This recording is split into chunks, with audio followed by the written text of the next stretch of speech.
ceux qui ont pris tout le plat dans leur assiette, laissant les assiettes des autres vides, et qui, ayant tout, disent avec une bonne figure, une bonne conscience, nous, qui avons tout, on est pour la paix.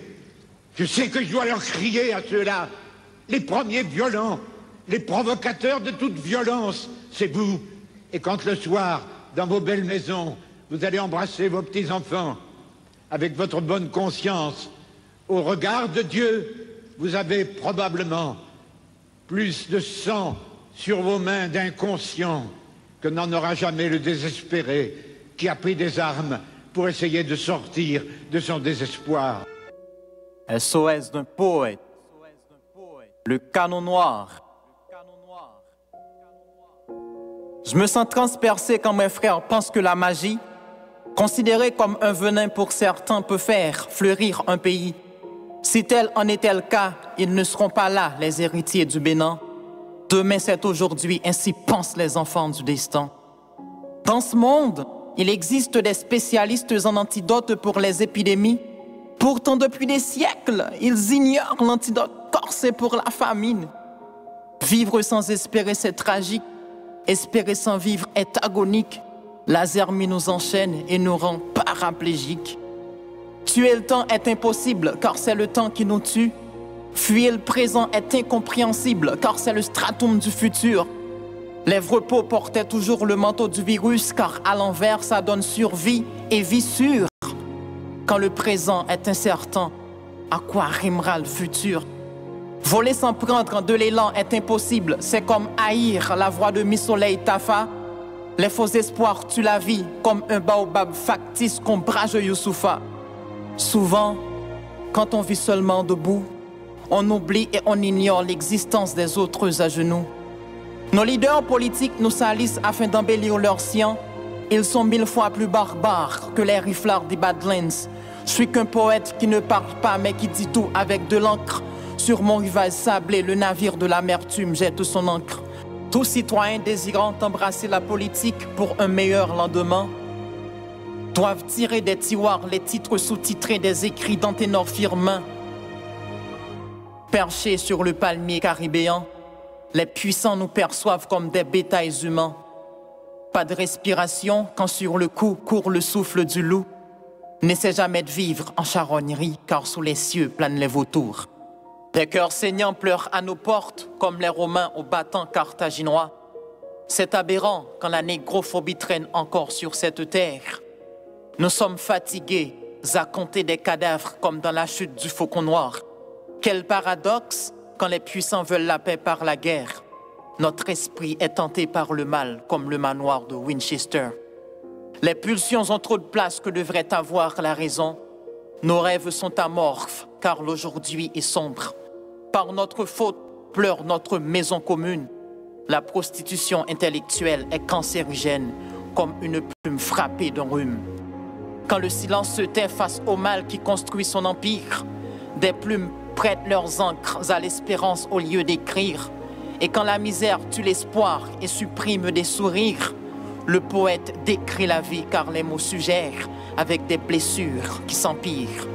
Avoir la raison et le cœur ne font pas vraiment de nous des hommes, s'ils ne sont pas en harmonie comme les notes d'un parfait accord. Je suis qu'un poète libre et engagé qui a l'âme d'un combattant. Pour crucifier ma poésie, il faut détruire ses remparts ainsi que ses battants. Peut-on parler des droits humains quand l'esclavage renaît en Afrique? Peut-on parler de vivre quand l'existence est agonique? Peut-on parler de pays quand les jeunes préfèrent se noyer au fond de l'océan pour s'immigrer bestialement comme des errants qu'embrasse le néant? Le bonheur est dans l'actuel, pas dans le futur, où riment les nochers. Je ne peux pas rêver grand quand pour oreiller j'ai qu'un rocher. Notre vie est une suite de séquelles, comme les vers d'Oxmo Puccino.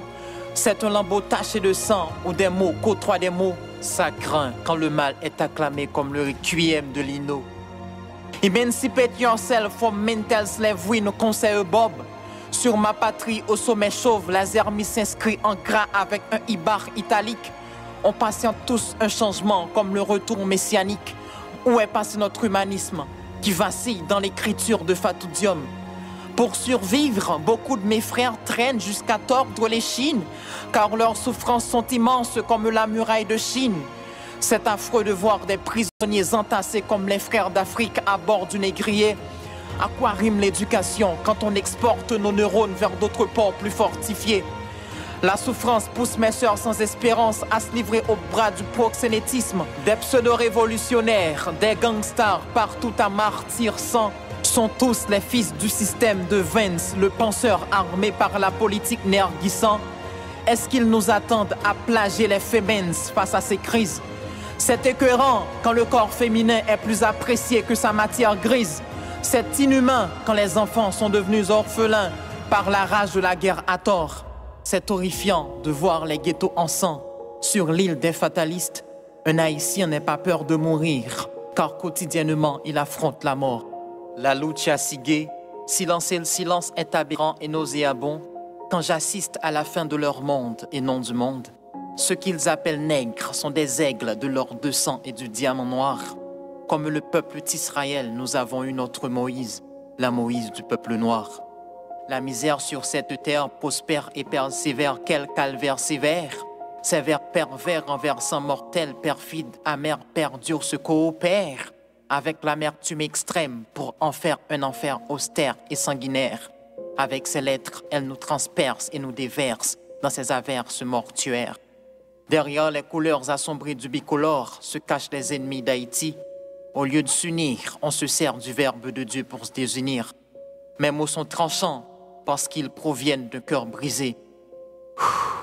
Essoufflé, je vais laisser l'abbé Pierre continuer. Mais ne nous trompons pas. Il n'y a pas de violence qu'avec des armes. Il y a des situations de violence. Mais il y a tel et tel peuple du monde que je connais très bien, où j'ai été tant de fois, où il n'y a plus aucune espérance. Pour la foule des plus petits, aucune espérance d'apprendre à vivre. Et j'avais crié, vous les riches, il y a des riches qui sont honnêtement riches. Vous avez le devoir de dépenser. Ceux qui stockeraient dans des coffres de banque de l'or, des bijoux, qui les accumuleraient comme un trésor. Car la fortune, dans les temps d'épreuve, doit être partagée, venant au secours en créant des entreprises viables pour donner de l'emploi et du salaire.